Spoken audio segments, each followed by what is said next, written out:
The math classroom air hung heavy with ancient dust. Mr. Henderson sat motionless at his desk, his cardigan marked by a faded coffee stain. Leo gripped the edges of his chair, his leg tapping a frantic, nervous rhythm against the floor. Something was coming. Suddenly, the door swung open with a bang. Mr. Cole stomped in, his face a blotchy, furious red. He leaned over Henderson, shouting about a sports day email, his spit landing directly on the teacher's glasses. Henderson did not flinch. He just watched. Henderson looked up, his eyes cold as ice. He spoke a single word, calling Cola cow. The room went deathly silent. Connor slid under his desk in fear while Jamie grinned, lazily chewing gum. Cole roared, slamming his palms onto the wooden table, sending pens scattering like shrapnel. "Let's go!" he screamed, ripping off his blazer and throwing it to the floor. Henderson stood up slowly, removed his taped glasses, and took one last sip of lukewarm coffee. Leo cheered, betting a tenner on the outcome as the bell rang. Students swarmed the window. Faces pressed to the glass. Outside on the grass, Henderson rolled up his sleeves. The brawl began. The math classroom is no longer for equations. It is a war room. Desks are shoved aside as students crowd the windows, staring at the muddy field where Mr. Henderson and Mr. Cole face off. Sarah waves a pencil case overflowing with cash. Screaming for bets. Henderson is the heavy favorite. Leo throws his entire lunch money into the pot. Desperate to see Cole fall, Jamie tosses in a tenner, predicting a knockout within 2 minutes. Down on the field, Henderson removes his glasses and rolls up his sleeves, revealing a massive dragon tattoo. The class erupts.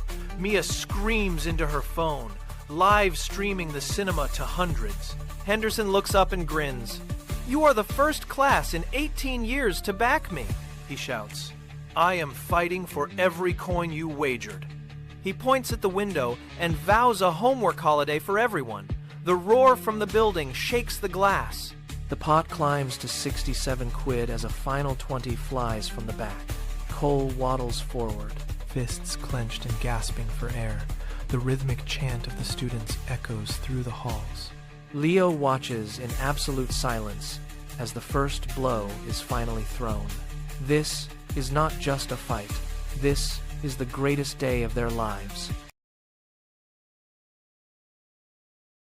The school field has transformed into a mud-caked arena. Mr. Henderson stands frozen in the center, arms folded tightly over his cardigan. 20 yards away, Mr. Cole paces like a trapped animal, his eyes burning with a wild, uncontrollable fury. Suddenly, Cole rips his shirt downward. Buttons scatter across the grass like shrapnel. He tosses the shredded fabric aside, exposing a pale, hairy torso to the spring chill. From the windows above, students erupt in screams, their phone cameras shaking as they document the madness unfolding below. Standing in his briefs, Cole storms toward the equipment cupboard. Metal hinges snap as he yanks the door open. He jams his hands into ancient, rotting leather boxing gloves, his face turning a vein-popping purple as he grunts with the effort. Across the pitch, Henderson remains unmoved, calmly taking a long, slow sip from his water bottle. His voice cuts through the chaotic roar of the crowd, but Cole only bellows in response. The man charges across the mud in his underwear, his oversized, cracked gloves held high. Henderson finally drops his bottle. He cracks his neck, rolls his shoulders, and steps into a defensive stance. The students shriek in a deafening chorus as the two men finally collide in the muck. The school field has transformed into a chaotic arena. Hundreds of students and staff pack the muddy pitch, their rhythmic shouts forming a thunderous wall of sound that vibrates through the very air. The tension is palpable. Mr. Cole stands shivering in his underwear, clutching a single boxing glove, his face a mask of trembling rage. Opposite him, Mr. Henderson waits, his rolled-up sleeves revealing a calm, focused posture that unnerves his rival. Cole spins wildly, pointing a gloved finger at students eating popcorn. "You are all expelled!" he bellows. His voice cracking. The crowd responds with a mocking moo chant, led by Leo from a nearby window. Cole finally snaps. He charges forward with uncoordinated steps. Henderson lunges, his face twisting into pure fury. A powerful right hook sends Cole's glove flying into the crowd. A second punch to the gut drops him heavily into the mud. Henderson grips the fallen man's shoulder, forcing him to face the sea of students. "I am sorry," Cole whimpers, his defiance replaced by absolute terror. Henderson releases his grip and raises his arms as the crowd erupts into a deafening roar.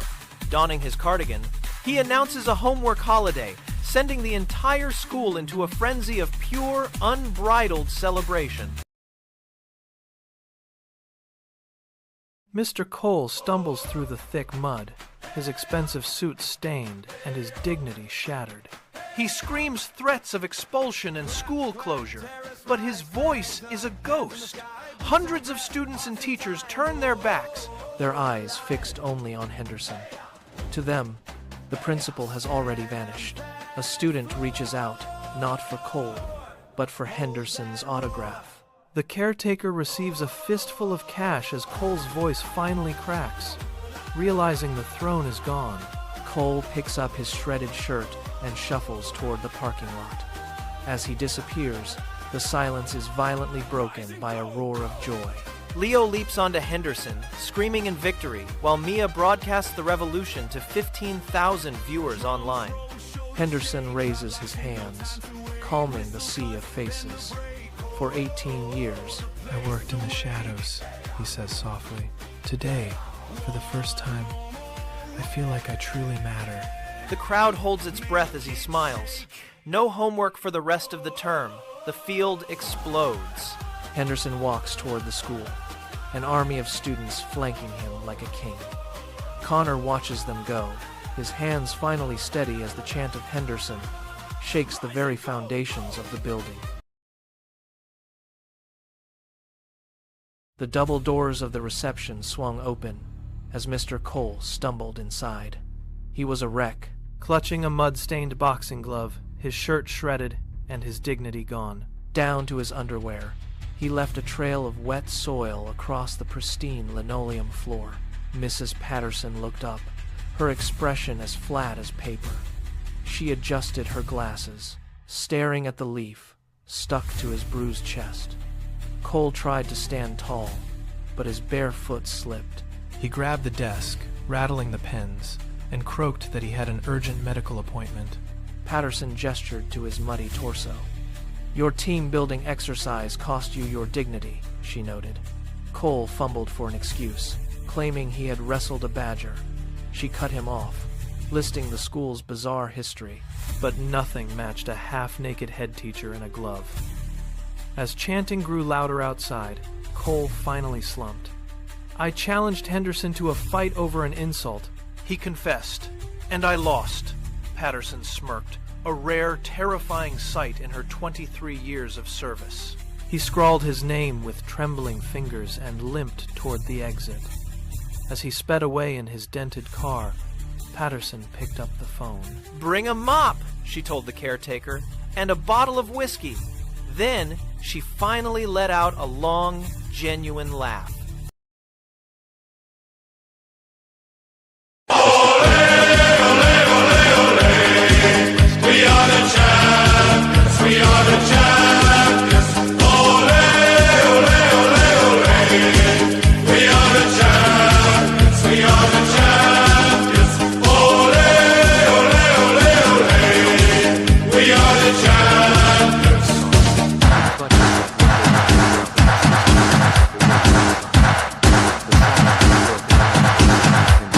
The name of the game. Football! The name of the game. Football! The name of the game. Football! The name of the game.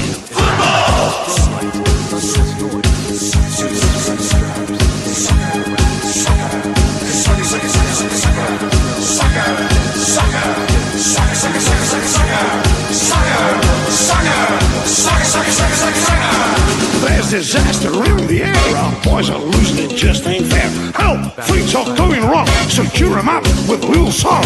1, 2, 3.